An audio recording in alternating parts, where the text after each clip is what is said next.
Mali i bardhë në Kurbin është dëshmia e harmonisë fetare të shqiptarëve ndër shekuj. Rreth 95% e banorëve të tij janë musliman, por pavarësisht besimit të tyre, mbi gërmallat e kishës së vjetër një objekt kulti, gati 800 vjeçar, është ndërtuar kisha e re. Kisha duket se ka ofruar më shumë muslimanët dhe të krishterët. Banorët e fshatit tregojnë se e vizitojnë atë çdo vit edhe kur ishte e ndaluar.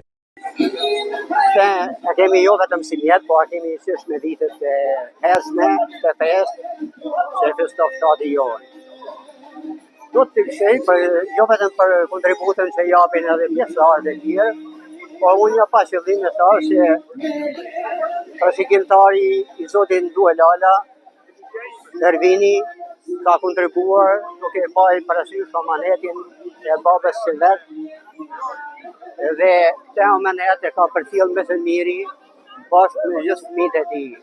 Ai na gjenet për këto eveniment të kësaj date dhe na përcjell harmoninë, bashkënimin, suksesin e tij dhe Zoti ja prish marrë në familje e kudo të tjerë. Dëshiroj që edhe pjesëtarë si ky të bashkohen gjatë viteve në vazhdim.